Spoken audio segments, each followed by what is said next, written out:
Hello, everyone, and I'm reporting to give the practice report from Monday for the South squad. And look, the first practice on Monday is just in shells, so it's not the most intense practice. The big practices are Tuesday and Wednesday, but you start to get some initial thoughts, and you see the adjustment period for these players. And for the South squad, probably the better quarterback group is Derek Carr of Fresno State, Jimmy Garoppolo, who came up late from Eastern Illinois, and David Fales as well. Carr looked good. I thought he did well physically. You know, you can tell the physical tools are there. He was by far getting the ball out the quickest, and absolutely had the zip on the ball that you wanted. So I was happy with him. Now some of the timing with his receivers was off, so I think it looked worse than it was a lot of times, where his receivers couldn't adjust to his ball quick enough, anticipate it coming, because it came very, very quickly. So I think that'll be something that will be improved, and I think Carr's going to have a great week. Jimmy Garoppolo on the other side struggled, and you expect that from a lot of small school players. The first day, it's about getting better. He had 2 fumbled snaps that he took. He overthrew passes. There was a timing route on the sideline he missed. There was one time in 7-on-7s, so you have 7 potential receivers. He couldn't find anyone open and just took off running, and the coaches talked to him about it. So he's someone I think is going to get better throughout the week, but after doing so well in the Shrine game, you may have expected a little more. And I thought Fales was solid, and nothing great, nothing spectacular, nothing that stood out as, it's a great pass, it's a tight window. You know, his ball definitely did not have the zip that Garoppolo's and Carr's had, but I thought he played pretty well. And the running backs, I was most impressed with Jerick McKinnon from Georgia Southern. He looked probably the most explosive of the running backs, and he is the smaller one of the running backs. So I was impressed with him. You know, running backs are tough to evaluate in practice. I think it's a better game type of situation when you want that evaluation. I thought Antonio Andrews did okay. He caught some nice passes. He looked a little slow, but for a bigger back, I think he was effective. And the Coastal Carolina running back did all right as well. Filled in some tight spaces, so you know he did pretty well. So that's kind of it for the running backs. I think we'll get more the next couple days on those guys. But McKinnon's someone I'm going to be looking out for. Receiver-wise, Jordan Matthews out of Vanderbilt was definitely the most talented. You could tell with his cuts, he was very smooth. You know, he in some of the route drills, he was running the routes like the smaller players were. You know, he was running a route like Solomon Patton was in the cuts that he made. And when you have a player that's as big as he is, that's tough to do. So I think that type of smoothness is what really brings it to the table. But in some of the 11-on-11s, he didn't do a whole lot, and when he got pushed and pressured, sometimes did not always rise to the occasion. So I think that'll happen in a little bit. The other kind of bigger name is Cody Hoffman from BYU, and he actually got taken to task a couple times by Chris Davis, the corner from Auburn, was up in his grill and knocking him around. And Davis is a tiny corner compared to Cody Hoffman, who's big, 6'3", etc. So that was interesting to me to see that happen. I thought Hoffman looked a little bit slow, a little bit sluggish. But for a guy his size, that can still work. I think, once again, Tuesday and Wednesday is going to be big for him. A guy I was really impressed with was Ryan Grant from Tulane, and I have been impressed with him, but just struggled to find a spot for him. He was very, very crisp, very tight routes. Got some praise from the Jacksonville Jaguars coaching staff in the practice for that. He was catching passes with his hands extended out in front of his body. So, I mean, Ryan Grant, fast, quick, very, very good practice for him. I thought he excelled, and maybe as a whole was the best receiver today in practice for this squad. Mike Davis from Texas struggled a little bit. Let me flip my page here. He struggled a little bit in the practice. Yeah, he had some drops, some balls that were right, Carr through like right here, boom, right through his hands. There was one by Garoppolo. It was a little bit off center, but Davis adjusted to it just a little bit too late and couldn't get the grip on the ball. So I wasn't thoroughly impressed. He was someone I was looking forward to seeing. And the other guys, Kevin Norwood from Alabama did okay. Solomon Patton looks very fast from Florida. He didn't do much past that, but there's definitely some speed there that I'm intrigued to see later. Then Jalen Saunders, you can tell he has some real athletic ability. He was another one that was dropping some balls. He got a lot of passes from Carr, and I think had some trouble adjusting. But when he did, he caught them real cleanly, got him under his wing there, did pretty well. The tight ends was kind of a tale of two stories. There's only 2 tight ends on the South roster. Arthur Lynch from Georgia stood out. He played a little fullback.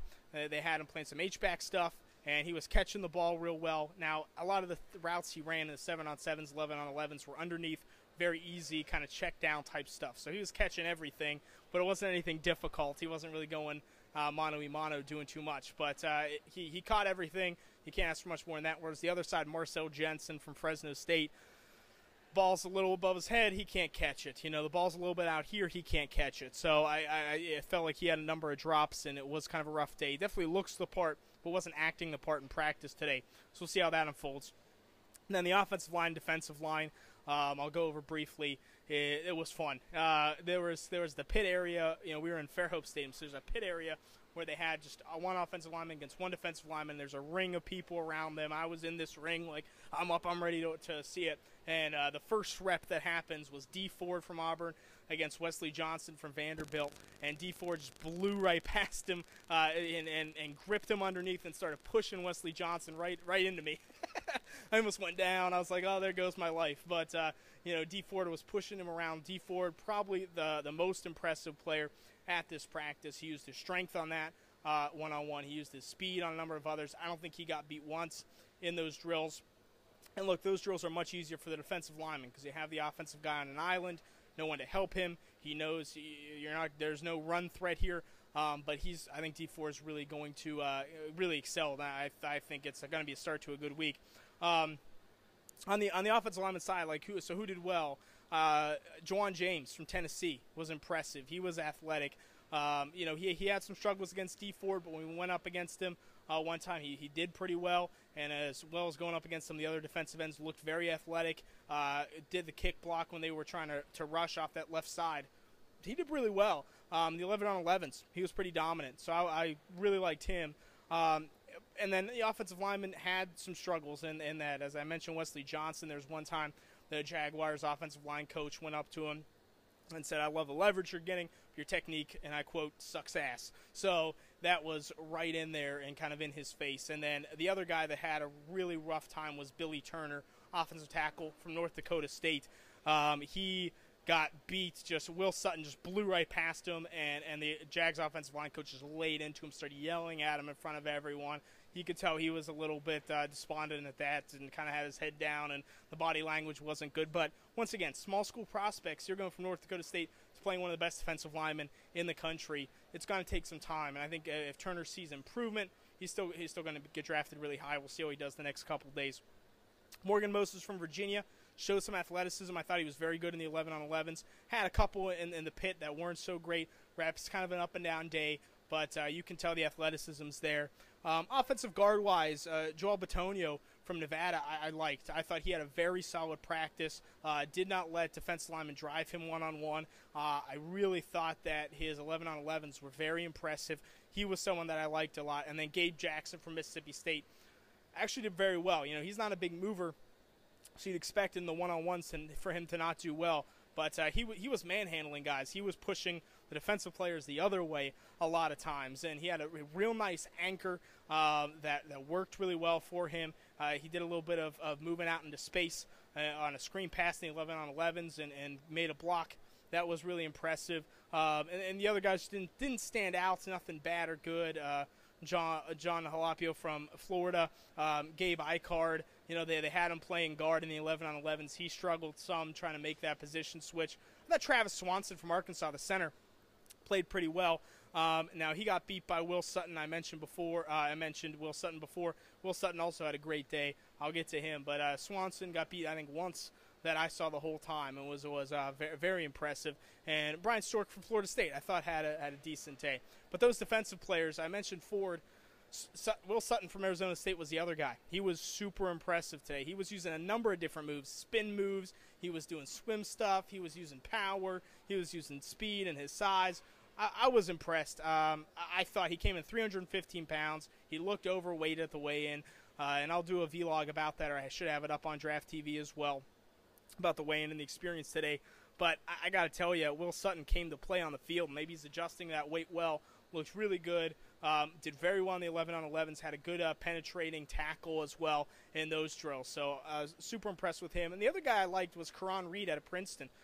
Small school guy that actually I thought played well. Now, he didn't dominate or anything, but he never gave up. You know, there was never a point where he stopped on a play in the drills. He was just tenuous at going for those offensive linemen and getting in there, getting dirty. He made it some tackles, some penetrating plays in the 11-on-11s. He drew his guy back in the pit, so he didn't necessarily get past a lot of offensive linemen, but he pushed a lot back. I think that's a great start. Brent Urban from Virginia, not much to talk about. You know, he got beat on the 9-on-7s once pretty badly. He got knocked to the ground, I think, or pretty close to it. Chris Smith from Arkansas, I think, played well. They had him standing up a little bit, and then he put his hand down as well. So that was kind of interesting, but nothing great. Ed Stinson was I didn't really get to see much of because I think he stepped away for a while, maybe for a medical thing, but he came back. DeAndre Coleman from Cal actually had a couple nice reps. Might be a guy that's kind of an interesting sleeper. Daniel McCullers from Tennessee is a tough kind of follow here because he's so big, so the pit drills don't really suit him, right? You know, he's there to fill up space, but in the 11-on-11s, the 9-on-7s, he did really well. I mean, he was filling up space and really did not let a number of runs get through. So that was intriguing to me. Linebacker-wise, a couple guys stood out. Jeremiah Atachu from Georgia Tech had a couple really nice plays. I didn't notice him for a lot at the beginning, but when they got on the field, in the game, 11-on-11, he's getting in the backfield. He's making tackles. There's one tackle he made off the edge. He tackled the running back on the run. Didn't let up. Didn't let that tackle get broken. And look, you're not supposed to tackle guys in these practices, especially in shells. They were. I mean, it was a physical practice. They were knocking each other over. Guys were on the ground, and the coaches are yelling, "Don't go on the ground." I mean, it was a physical practice for a Monday. Adrian Hubbard, very athletic. In the drills, he was one of the best, even at his size. Very athletic, moves so fluidly, but it didn't really make a big impact in some of the 9-on-7, 11-on-11 type stuff. So, some of the other guys, Telvin Smith and Christian Jones from Florida State. Christian Jones looked fast, but you know, he's someone that got lost a lot as well. Telvin Smith didn't do a whole lot for me. You know, when he got engaged, he did not get off those blocks. So I was kind of surprised by that. Jordan Tripp from Montana had a decent day for a small schooler. A couple plays he was out of position, but he had one real nice coverage of Arthur Lynch where he almost had a pick, batted the ball down. So that was pretty cool to see. Leibert Barrow from LSU actually had a pretty good day. I was impressed with him. I didn't expect to be coming in, but he kind of came out, especially on the 11-on-11s. He had an interception on the 1-on-1s with Antonio Andrews. He jumped in front of it, got a pick, started running with it. So kind of a solid day from him. The defensive backs, I mentioned Chris Davis from Auburn. Probably the best corner day down here from Monday, in my opinion. He was tough. He was physical. He wouldn't let up against guys that were bigger than him. It's something I wanted to see. I liked it. Keith McGill from Utah definitely looks the part. He's big, he's physical, but you ask him to turn and run, you ask him to make a play on the ball. He wasn't really good at the transition, you know, of going in the back pedal. They had a drill where you go in the back pedal and then you transition to run straight, right? What's that change like? His wasn't very good for a big guy. That's what you'd expect. So that was all right. Walt Aikens from Liberty struggled mightily. He fell once in a drill. He fell once, trying to catch the ball, and he missed the ball. You know, so that was a little bit disheartening. Jalen Watkins is a pretty good athlete. He was probably one of the smoothest corners of the day. Aaron Colvin from Oklahoma, he got beat on a double move by Ryan Grant, went past him, and Colvin didn't have a good day. Didn't look like a big-time prospect. And Lavelle Westbrooks from Georgia Southern did pretty good. I was impressed with him. The safeties, there wasn't too much going on with the safeties today. You know, they didn't get too much involved in the 11-on-11s and things. Kenny Ladler tripped on an interception drill and kind of missed the ball and got a little berated for that. But he had a nice looking back pedal. He had the quickest feet of this safety group. When he was backpedaling, he was moving those feet really well. I was kind of impressed with him. Jamea Thomas from Georgia Tech didn't particularly stand out. He had a nice tackle in the 11-on-11s, but there wasn't anything there that really stood out for me.